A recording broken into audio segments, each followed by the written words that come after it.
Hello everybody, and this is Harlequin. Welcome to the very first episode of Double F. What this means is either fantastic film or film Frig Up.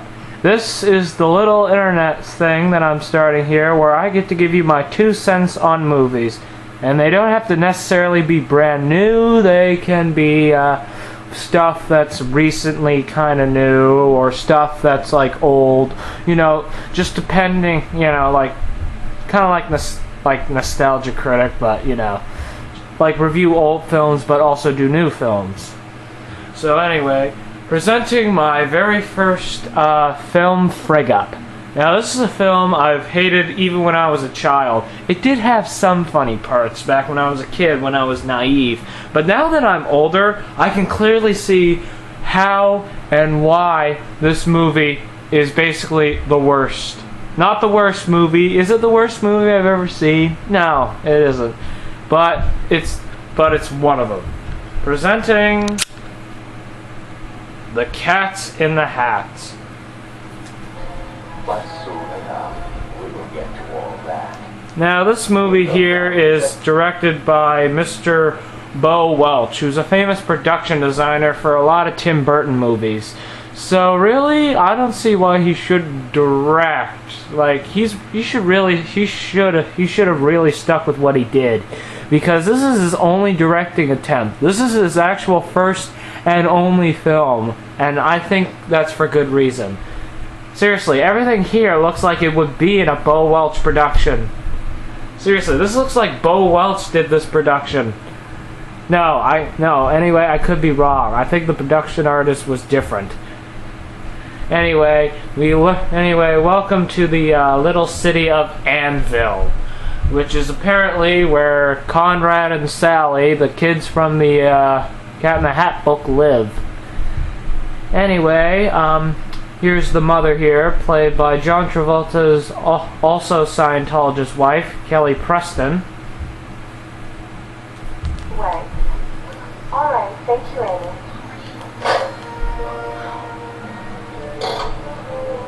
Attention, everyone! It's 9:02. Staff meeting. Staff meeting. Yeah, anyway, we learn that the mother works at a real estate agent where her boss is apparently a gigantic parody of Howie Mandel, and this scene proves it. I beg your pardon. Fired.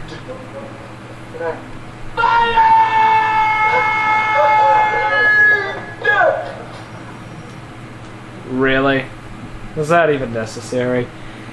Anyway, they're having a little get-together at her house, and apparently he's worried that the children will destroy the house. Let me make this perfectly clear.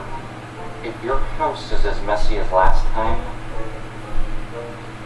You're fired! Yeah, I'm muting that for your convenience. I should have done that earlier. Yes, anyway, we skip forward ahead to meet the children, who instead of just 2 little kids just sitting out their window like in the original movie that was animated, we have them being completely different.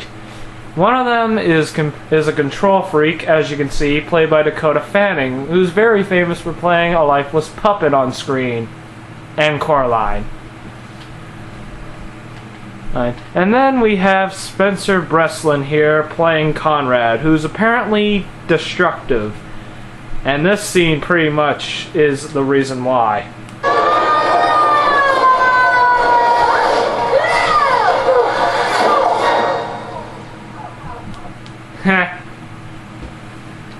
Anyway, I don't even like the child actors. Now, to be honest, there's a reason why I don't like child actors. One reason is because they're good once, and then when they get older, they lose their touch. And that's for people like Macaulay Culkin or the girl from Matilda. But when it comes to Dakota Fanning and Spencer Breslin, I hate them because they don't show any emotion in this whole movie. Seriously. Just listen to this. No, you're angry, but there's something you need to know. This was all Sally's fault. Oh, really? How exactly was it Sally's fault? Give me a minute. I'm working on it. Learn to act. Anyway, speaking of people who gave up on acting, we have Alec Baldwin as the villain named Lawrence, who's the mom's boyfriend, and wants to send Conrad off to military school. Why? I have no friggin' idea. Yeah. But then we learn he doesn't actually like the kid, so I guess that's a good enough reason. Harry, it's Lawrence Conrad. Kate's Catering. I'm here to do your party tonight. Oh, hi. Where's Kate? I'm Kate. Haha, double haha, but unisex names are hilarious. I'm not even sure Kate is a unisex name. Hi, Mrs. Huang. And here's their walking stereotype of for a babysitter, played by Amy Hill. Who? Exactly. Anyway, they do a couple of racist jokes in this scene.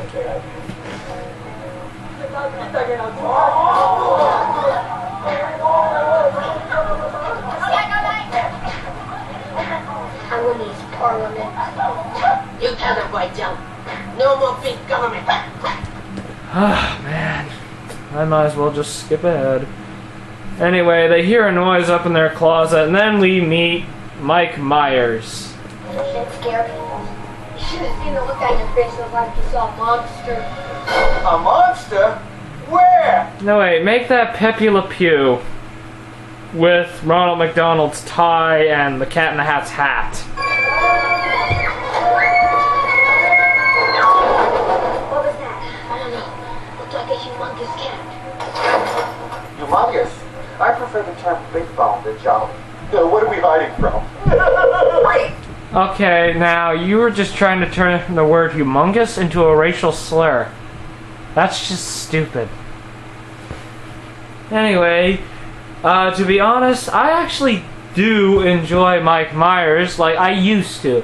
Like, he had some funny characters on SNL. He wowed me with franchises like Austin Powers and their sequels, and Shrek, and Shrek 2. The other two movies, not so much. But to be honest, I have to admit, Mike Myers is definitely done. Like, seriously. Like, back in the day, he had good characters. Like, I gotta admit, Austin Powers, Wayne from Wayne's World, and Shrek. And, well, you gotta admit that he was actually funny back then. But nowadays, he's not. This movie is one of the reasons why. That, and the Shrek sequels, and, of course, The Love Guru. Ew. And it's not like he's even trying to be funny. Just listen to this one scene where he has to entertain you. I'm a super fundiferous feline who's here to make sure that you're...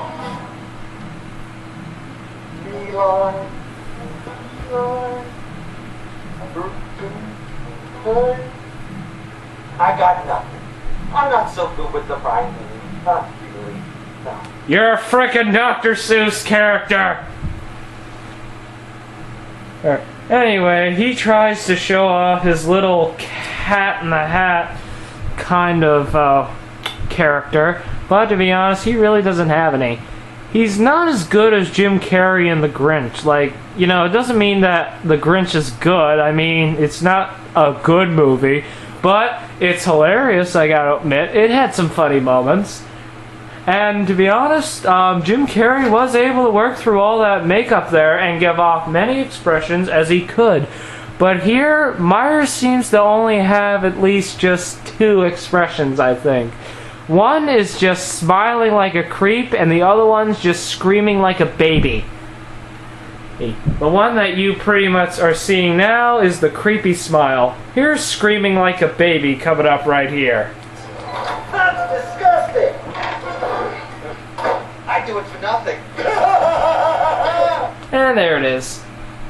Anyway, we get to see he has an invention called a phonometer, which I thought was going to be actually kind of cool, good, and at least interesting, but instead it just told us what we already knew. Yeah, we already know. Control freak and rule breaker. Thank you for telling us what we already knew, Cat. Anyway, we get a crappy musical number, and then we meet another character played by the guy who was the Howie Mandel impersonation. Hey!